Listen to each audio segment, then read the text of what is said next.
aho muri hose turabaramukije tubifuriza kugubwa neza muri Yesu. Turabasaba yuko mwakira amashimwe yacu ko mwama mudukurikirana, dusaba yuko n'abatarasonda kuri sabone bosonda kugira ngo babandanye bumviriza ijambo ry'Imana kandi baryohewe cyane. Turi ku mwanya wo kumviriza indongozi y'abakuze, turi ku genekerezo rya 2024 ruheshi umwaka w'ibihumbi 2020. Indongozi rero y'uno munsi mukaba mugiye kuyigishwa na mushiki wanyu yitwa Ikundabayo Marlene. Reka rero imbere yuko tuyiga tumaze dusenge. Data twese mw'ijuru, turagushimiye kubana komesa kubana natwe, batwitwararika uko bukeye ko bwije.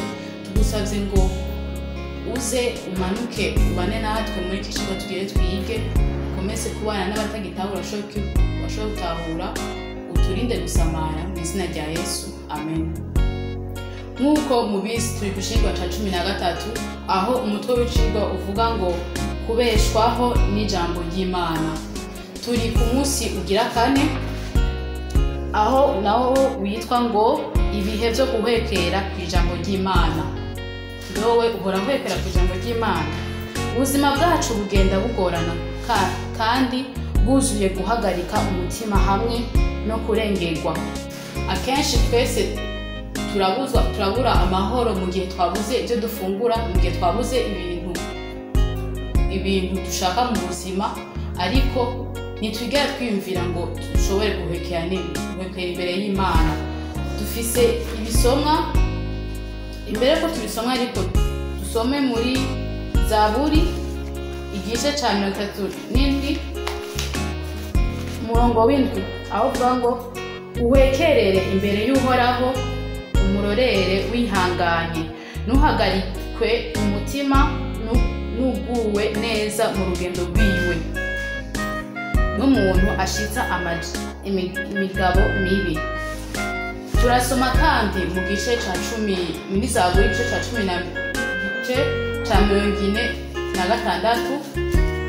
umurongo w'10 aho uvuga ngo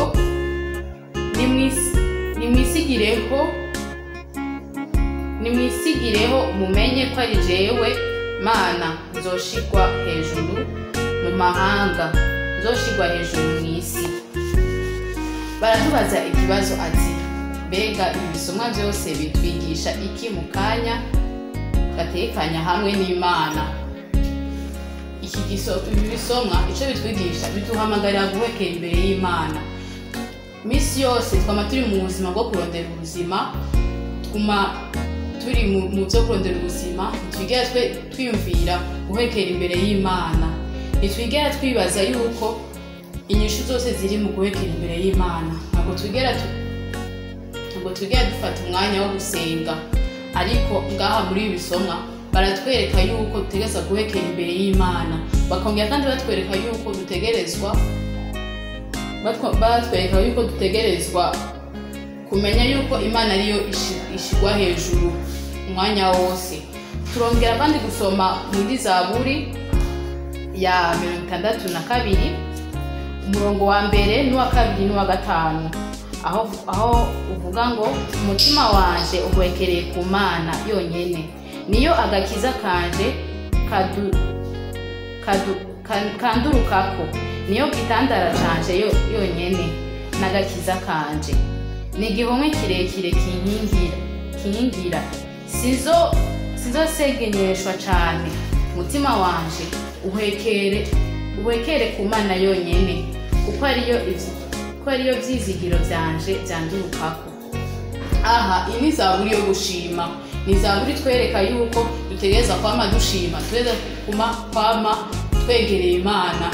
Ubwa mbere twereka yuko itubwira yuko dutegerezwa kuyegera. Ubu naho n'umutima, tuweza kubwira umutima, tukigisha umutima yuko twama turi imbere y'Imana. Baratubaza ikindi kibazo ati kubera iki aka kanya turi kumwe n'Imana ari ingirakamaro kose? Kubera ko iyo usenze bizana inyishu nziza. Ntabwo wigera ugira ishavu ntago wegera ugira ikintu kibi mu mutima wawe, nta kintu na kimwe gishobora kuza ngo kigukure mu munezero kubera ko wamusenga. Nta gihe na kimwe uzosenga ngo ntiwishurwe mu mwanya wayo.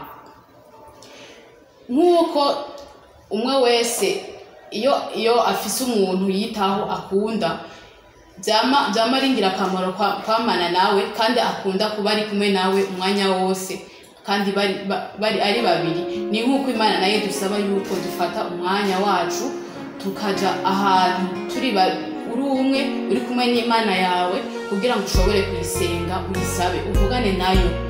Iraduhamagarira ko twama imbere yuko tuva muhira tuja mu bikorwa byacu yuko twoyisenga tukayirageza ibikorwa byacu by'uwo munsi wose. Ndabahamagarira mwese yuko buri munsi iyo uvyutse utegerezwa gusenga, ugashimira Imana yuko yabanye nawe muri iryo joro, ugafata n'umwanya wo kwisaba ngo ivyo ugiye gukora umunsi wose ibe ari nyambere.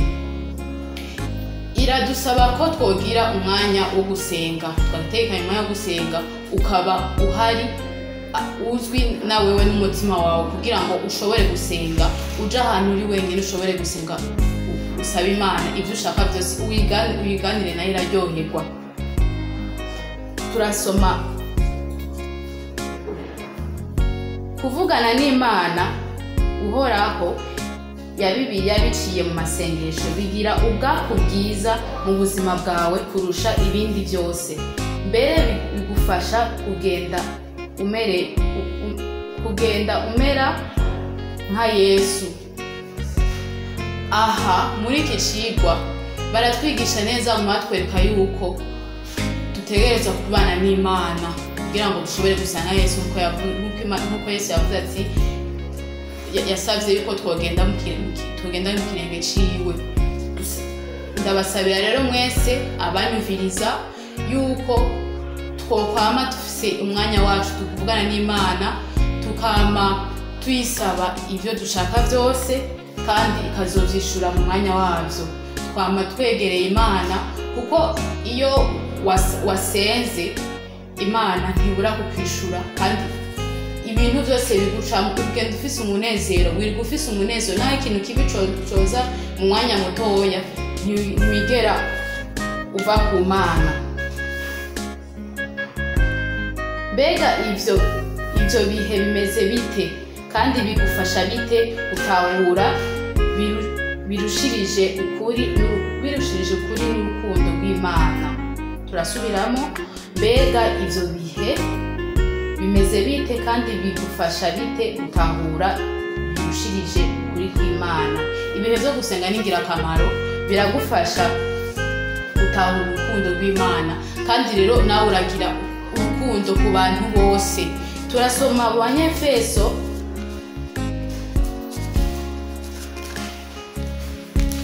Banyefeso igice ca 4